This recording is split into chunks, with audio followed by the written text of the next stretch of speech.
Hello there, and to all who come to this happy place, welcome.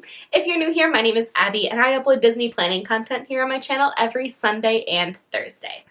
Now, in today's video, I'm going to be telling you about the way people tend to plan Disney vacations and why this is not wrong is a strong word, but why it's not the most effective or the most effective is probably the best word for that. Why it's not the most effective use of your budget, your family's time, and the planning of your Disney vacation.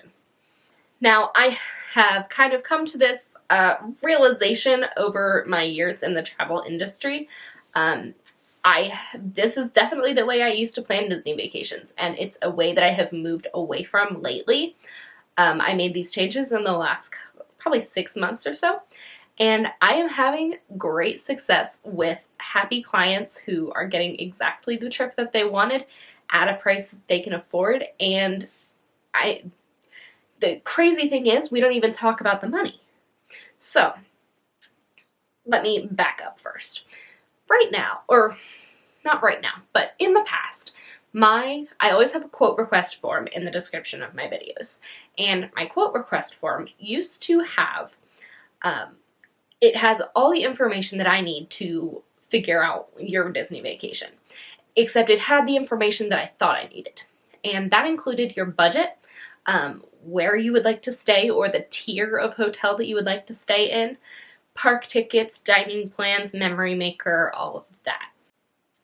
Now, the problem with that approach is that people don't know what they want when it comes to a Disney vacation. They don't know the options that are available to them. So you see budget, what's your budget? And you immediately are like, my vacation shouldn't cost me more than $3,000 because that's just, that sounds like a lot of money, and it is a lot of money, but it sounds like I should be able to get a lot for that. Now, the problem with that is if you're doing a full week, $3,000 isn't going to go far if you have a family of 4. Like, that's not going to get you a dining plan, unless there's like a really good deal out. So you might put down $3,000, but really, if you were getting everything you wanted, you might feel comfortable spending up to $6,000. I don't know. I'm pulling these numbers out of thin air. But you might feel comfortable spending up to $6,000 if you knew what your options were and why you might want to spend the extra money. But when you go at it from a numbers perspective, your immediate mindset shift is to, I need to stay at or below this, and how far below this can I get? If I'm shopping and I'm like, I want to spend $30,000 on a car, but then I see a car for $22,000 that could probably work. It'll do what I need it to do. I came in $8,000 under budget. The same thing applies to like a house, and you feel like you just got the best deal because you were so far under budget. But when you stop thinking about the budget and you actually think about what you want out of your vacation, your mindset shifts and you can take a look at what you're going to get out of your vacation and see how we can make that happen. So yeah, maybe the price does end up coming in too high and it's more than you can afford and we scale it back. So the new approach that I've been using is a bit different. On my quote request form, I no longer ask for a budget. I have 3 qualifying tiers for budget. I have we are on a very strict budget and not sure we can afford this vacation. I have we are willing and able to pay for the right vacation package. And I have, we are excited to see what an expanded budget can offer our family in terms of room upgrades, ticket upgrades, and special experiences. Now, this helps me to figure out where we might be without explicitly asking for a dollar number, because a lot of people also just don't know what a Disney vacation actually costs, and it costs a lot of money. So by eliminating that question completely, I can actually get into the mindset of the client. And I have other questions on there now that are more personality questions. Personality is not really the right word. But like, what are you most looking forward to on this vacation? What is your biggest like desire what are you most excited about? What do you want to accomplish? What's most important to your family? And then in terms of resort, I do ask if you have a specific resort that you'd like to stay at, because some people do have favorites. But if not, I ask, do you want to be close to the parks? Do you want a uniquely Disney room? Because if you want a uniquely Disney room, guess what? They don't have those in the deluxe category unless you're going theme park view. Then you're going to end up at a hotel like Art of Animation or All Star Movies, because those have Disney rooms. So there's all kinds of questions. Do you want to be close to the front? Like, there's a list of different options that are available in different room categories, and you're able to tell me what's important to you. Because from that and from that budget question, I can figure out which hotels really will actually work for you and not just be perfectly at your budget. Because that's another problem you're going to run into. If a travel agent asks you what your budget is, they're probably going to try to come in right at that budget amount. Just because that's what you want to spend.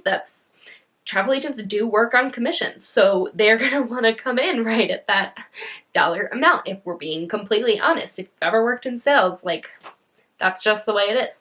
So by eliminating the dollar discussion entirely, it's more about the human-to-human interaction and the desires that everyone has. Just to make sure you actually get the Disney vacation that you've been saving for and planning for. So once I put together a vacation, I will actually now send a detailed, well thought out, like, not that I wasn't doing this before, but like, it's more personal, and it's because a Disney vacation is so personal. Like, every family is so different, and there's not like a one size fits all vacation for everyone. So like, if they said, and I also ask like special considerations, like, do you have guests in a wheelchair or a scooter, or do you have small children with you?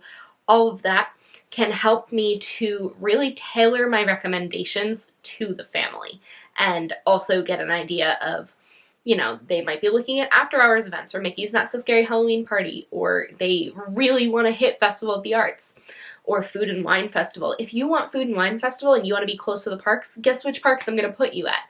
I'm going to put you at Boardwalk, Yacht Club, and Beach Club, so that you're close to Epcot and you have really easy access to Food and Wine Festival. But if I didn't put that what's important to you and what are you most excited about on this trip, I would not have known that, and then I wouldn't have necessarily made those recommendations. If people tell me they are doing an adult-only getaway, maybe like a baby moon, I can make personalized recommendations to that specific family right in my quote request email, so that they feel like, you know, they are being listened to and their voice is being heard, and their money is going to be well spent. It's not just going to be thrown out the window because we're trying to hit a certain dollar amount. Now, if your hopes are too high for what your budget realistically can allow, we can always scale it back. So maybe I originally quoted someone Boardwalk, but that's out of their budget, but they still want to be like in a similar vibe. I might bump them down and put them at Port Orleans French Quarter, because that is another romantic, smaller resort that has similar amenities, not all the same, because it is going from a deluxe to a moderate, but it's going to cut the price of their vacation to something closer to what they can afford, or maybe under what they can afford, you know, so that we can really make that happen. But we'll never know if we don't, you know, talk about it and communicate. So communication is very important to me, and I'm always looking for new ways to connect with clients and work more closely with them. I also offer like a range of services from basic planning assistance all the way up to concierge level, minute to minute. This is what you need to do every step of the way. And I do have planning fees associated with that because it is so involved. That also means that I can take on a lot less clients than some other travel agents, because my income is coming from that. It's not really coming from the vacation packages themselves. So I don't really care where you book or how much you spend on your vacation, because I make money in other ways. So if you're not working with a travel agent, all of this still does apply to you. You can look at what you actually want to get out of your Disney vacation, and then you can do an awful lot of research to figure out how you can make that happen for yourself, or you can just cut out the middleman and, you know, have someone else figure it out for you and then book your vacation through them. One thing people don't realize, if you don't intend to book with a travel agent, please don't contact a travel agent because they don't get paid unless you actually book their trip through you. So that time is being taken away from other clients to quote your vacation and all of that. And it is like our livelihood. Like, this is my job. So you don't want to have someone just do the work for you and then you go book yourself. It doesn't cost you anything extra to book your vacation through a travel agent, or at least it shouldn't. Those specialty services, that's a different story. Disney does not pay anyone to do that. Disney pays travel agents to book vacation packages, not to do anything else. So with all of that being said, this was a very rambly video, but that's okay because I just feel like people are kind of going about planning their trips all wrong. And I think that it can leave an impression that Disney is not what they wanted it to be. And that might be because they weren't given the right vacation to start with. So I want to stop that from happening to you. With that being said, if you would like to book a vacation with me, then you can always click the link in the description down below. My 2021 waitlist is open, so if you are planning a Disney vacation for 2021, make sure to check that out. It's the same link for 2020 and 2021. It'll ask you which year you're doing. And if you're on that 2021 list, then you will be one of the first people contacted with a quote. We can even set up like a discovery call if you'd like to chat before I go ahead and quote your vacation. You just have to email me, let me know that you do want to do that, and I am happy to do so. If you enjoyed this video, make sure to hit the red subscribe button down below and tap the notification bell so you don't miss any of my future videos. With that being said, I will talk to you guys with my next video.